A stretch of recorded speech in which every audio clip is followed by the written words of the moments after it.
Hey everyone, it's Lizzie and welcome back to my channel. Today's video, we are going to be sharing one of our friends' budget, and if you guys are interested to see this friend's budget, then keep on watching. So let me go ahead and just share with you a little bit about our friend here. She has a family of 6. She is a stay-at-home mom, and her husband is self-employed, and she handles all of the business from home. She does live in Southern California. They currently have a weekly income, so they do get paid every Monday, and they have a mortgage payment that comes out of a separate account. So it looks as if they have 2 different accounts, one for household expenses, and then I'm assuming another one. I didn't have much information on that, but that's okay. We'll work with the budget based on the information that we received. So she does not have any sinking funds. She had taken the majority of that and she paid off 4 credit cards, so that is amazing. Congratulations on that. And their main goal right now is to become debt free. So we're going to see if we can help our friend here and see if this particular method that I am going to write up along with you can benefit her. So if you are in a similar situation, you work from home, you get paid weekly, then maybe you can review this particular setup and see if it works for you. So let me go ahead and show you the calendar. So this is the first step that I definitely recommend, is to have your bills written down. So what I did, I just wrote in a little $ for her paydays. Actually, let me zoom you guys in so you can see a little bit better. So this is the May calendar, and what I did, I just wrote in all of the bills that are coming out of her account. I wrote in her paydays here. You need to write down your bills where you can see them, where you have easy access, whether it be in your phone, on a Google Calendar or whatnot, but make sure that you have your bills written in on each day. That is step number 1. Now the next thing is to add it to a bill tracker. So this is a bill tracker that I actually have in my Etsy shop. And what I did, I took those bills and I wrote it in right over here, along with the due dates, the amounts that are due. I wrote everything in. I also wrote in some variables. So you can do this too in your bill tracker. And when you do this, what you're going to want to do as well is right up at the top, you'll write in all of your paydays. So since you are you're on a weekly pay schedule, you're going to write in your paydays up at the top. The next thing that you're going to want to do is to highlight when you have to have the total funds for the particular expense set aside in your bank account, meaning you have all of the funds ready for that bill to be withdrawn from your bank account. That is so important because you don't want to ever be below that amount and have an overdraft or something like that. Not to say that it's going to happen to you, but it has happened to a lot of people because they don't break things down this way. Also, having your bills broken down paycheck to paycheck, it allows it for a more peace of mind where you're not bombarded and overwhelmed by having to pay your huge bill on the due date. So breaking things down this way and visually seeing it on a worksheet like this, where you know when you have to have certain bills completed on a particular day, is super helpful. So what I did the highlight knowing, okay, these are the days that she should have these bills set aside in her bank account. And then you take the total amount due for that bill and you divide it by the number of paydays leading up to that bill. I am budgeting out her May budget, and I'm writing this in as if it were me. So if this budget were mine, I would have had set aside $32.50 this week and then 3 weeks prior. So this is split up into 4 paychecks. So I would have been planning ahead for the upcoming month and been setting aside those funds from each paycheck. And I did the same thing all throughout the month, because in June, that Verizon bill is going to be due. So $32.50 is what we are going to be setting aside in our bank account for Verizon. And then some of these bills are just minor, so we're just gonna put the total amount due here and leave it at that. So I've done this for all of those larger expenses. So City Hall, we have Metro, we have Edison, and you'll break it down that way. So if you have something similar, and I know mortgage and rent is not on here, but like I said, she says that they pay that out of another bank account. So I'll get to my recommendations at the end of the video. So stay tuned for my recommendations. We're just breaking it down based on what she gave me. So then she says that they have 3 variable categories. One of them is food, one of them is gas, and one of them is for eating out. I just broke it down by the week, and the last paycheck of the month of May, since it's the last day of the month, this budget is for the following month. So I hope that that makes sense. Well, actually, I should have $32.50 written in right here. So let me write this in, because this really should be budgeted out there too. So now you wrote in all of your bills. You wrote out your bill tracker and you split your bills up paycheck to paycheck. And then you highlighted the day that you have to have that expense fully funded in your account to have it ready to pay that bill. So we got those things set. Now it's time to fill out your paycheck budget. Paycheck budgets are really important, giving me a better understanding on how to manage our finances and really where I want our funds to go leading up to the next paycheck, right? To set us up for success and to reach our goals. So we're gonna use the information that we wrote in on the bill tracker, and we're gonna plug it in to the paycheck budget. So we're gonna do this together. If you're following along and you're writing up your budget, let me know if this is helpful for you. If you're a newbie to budgeting, you're wanting to get a different perspective on budgeting, then I hope that this really helps you and it just gives you like an aha moment. So let me go ahead and zoom you guys back out, and we're gonna write in the paycheck budget together. So we said that the first pay day is gonna be on May the 3rd, and the pay amount, so I'll just put paycheck. The budgeted paycheck amount, she says, is $500 every week. I'm not sure if this is entirely all of the income received in this household, but again, I'm going to get to my recommendations at the end of the video. So $500 is the income. And now is the part, if you're using my budget worksheets, this is how I would break down your budget based on percentages. This has caused me to have so much success becoming 100% debt-free, being able to fully fund our emergency fund, and now we are on the works to saving for a house. So percentage budgeting is really so vital, in my opinion, when it comes to breaking down your budget. So this is how I would break down your budget. You are in debt, and so I would say start trying to live off of 80% of what your income is for the week and for the month. So we're gonna say that our goal for the expenses is gonna be 80%. Okay, she didn't mention anything about tithing, so I'm just gonna put an X here and just not include the tithe. And then we're gonna say that the remaining is gonna be for the goal for her to become debt free. Okay, so we're gonna say that the 30% is gonna be to goal. So now what you do, I'm gonna grab my calculator from my phone. I'm gonna take the income and multiply it by 0.8 to give me my goal amount for the expenses, which is $400. And then we're gonna do the same thing and say what 30% is. In this case, it is $150. Oh my gosh, you all, it's 20. I don't know why I wrote 30. I'm used to breaking it down 70 and 30, so oh my gosh. We're gonna fix this. 500, and we're gonna multiply it by 0.2, and that is $100. Okay, 100 is for the goal, 400 is our goal to live off of from this income, okay? So again, the giving, we're just gonna put an X through this because she didn't mention anything about that, which is, it's fine, it's a personal preference. We're just gonna focus on the expenses.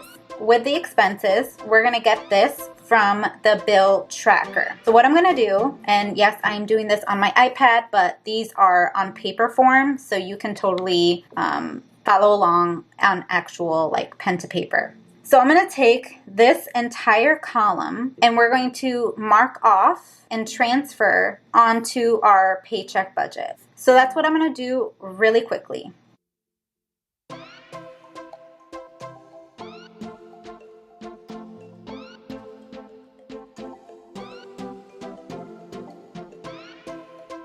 All right, zoomed you guys in just a little bit so you can see the numbers. And what I'm gonna do is just add up this column.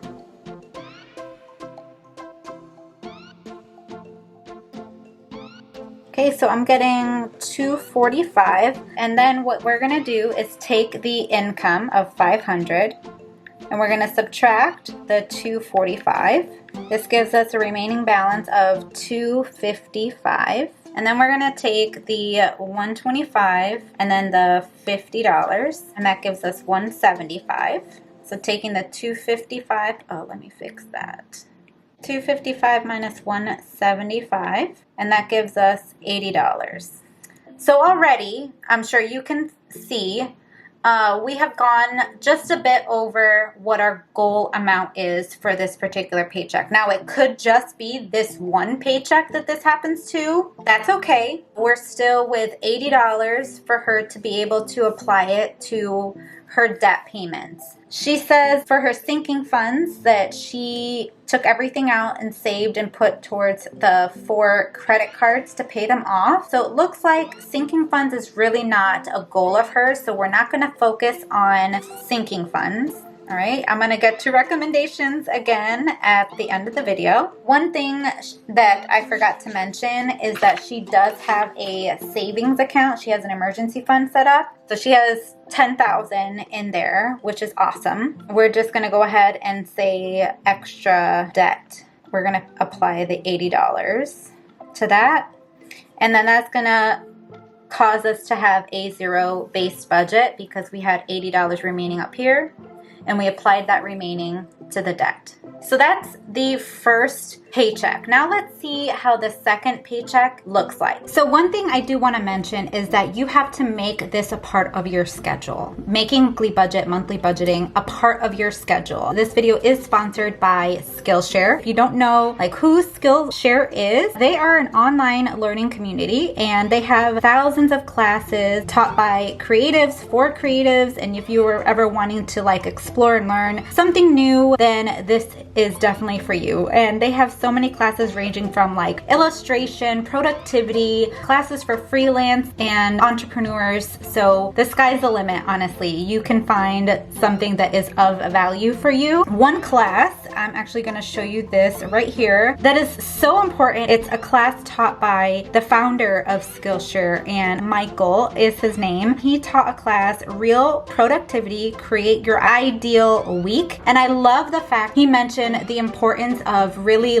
kind of block scheduling out your week. One of the things that is a part of my schedule is creating a budget. Weekly, monthly, we sit down and we make this a priority because we do have goals. And I definitely recommend you do the same so that way you can reach all of your goals. And what's nice is that Skillshare is curated specifically for learning. There's no ads when you watch the videos, so it's so nice. And it's less than $10 a month with an annual subscription. So what's wonderful is that Skillshare has allowed me to share with you guys a link. So the first 1,000 of my subscribers that clicks the link in the description box down below, you get a free trial of Skillshare premium membership. If you want to try it out, you could try it out for free. Planning out budgeting in your schedule is super important for you to have a better system when it comes to you really sticking to your budget. So try that out in your routine and make sure that you're mapping everything out so that it mirrors what you want your goals to be. So I went ahead and I just wrote in all of the numbers from the bill tracker and I put it onto this paycheck number 2 worksheet, and the income was the 500. There was no tithe. All of this information is the same for this budget. So now we're just going to go ahead and add up what this expense portion is. So 165 is for this section. So we take the 500 income and we subtract the 165. This leaves us with 335. And I'm going to bring that right up here. Same information for this category. So it is 125 plus 50, 175 for this section. So 335 minus 175 is 160. So for this budget, as you can see, we are within the parameters that we wrote in over here.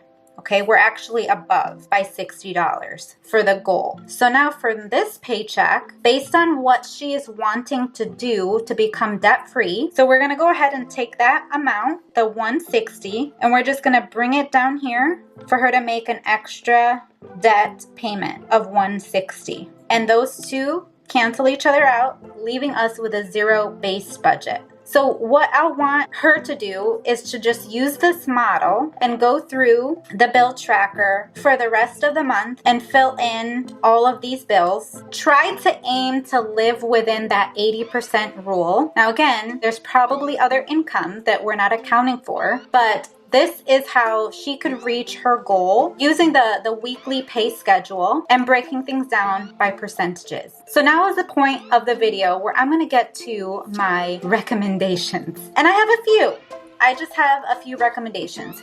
First things first, I think it's awesome that you have $10,000 saved in an emergency fund. Wherever you are, everyone's comfort level is totally different. Some people follow the Dave Ramsey plan. Some people kind of do their own thing. As long as you have a minimum starting point of $1,000 in case something happens, okay, to cover you that $1,000. That's your starting point. You are well beyond that, which is awesome. But my point of savings, I think that in your budget, and there has to be income that we're not accounting for because you pay your mortgage out of a completely separate account. So I would encourage you to do your budget as a whole. None of this separate income, or I'm not sure if you have like different income streams happening in your household. Put everything together. That way you can know, number one, your bills are being paid and you're seeing if there's anything that you can cut back on to reach your goals sooner. Having simplicity as far as where your like operating account is housed is so important and so vital. So that's my number one thing really, is to not have things be separate, and you really should be including your mortgage as part of your budget. It shouldn't be something that's separate. And the same thing with like other income. If you're a family of 6, I'm really thinking you may have other income. I'm not sure. I don't want to assume, but I think that you're doing awesome paying off all of your debt. For savings, I do think it's important to save for specific things that are happening in life. You're getting invited to a birthday party of one of your son's or your kid's friends. You're wanting to gift something. Well, you should have a specific savings account that you can pull from it. Not your emergency fund, a specific allocated envelope account that you pull for gifts, that you pull for like fun events, things like that. So really think about and consider having a separate account for, or if you're cash budgeter, maybe a separate envelope for those particular events. Vacation, Christmas, birthdays. Now, I don't know if that's in your religion or not. I'm just assuming. But if it's part of your religion where you don't celebrate like those type of holidays, what about vacation? What about if something happens, you have to put tags on your cars and have the registration, license renewals, medical bills, things like that. What about those expenses? So I really want to have you think about that, and I think that you're doing great. And let me know, guys, if you are wanting to be a part of the Budget with a Friend series. I have a form for you to fill out, and just fill it out as detailed as possible. That way it can help you and help others who may be in a similar situation than you are. So that is everything for this Budget with a Friend video. I hope you guys enjoyed it. I hope you got something out of it, and just know that budgeting does not have to be complicated, okay? It just needs to make sense to you and your family. So thanks for watching, and I will see you guys right here in a brand new video. Bye, guys.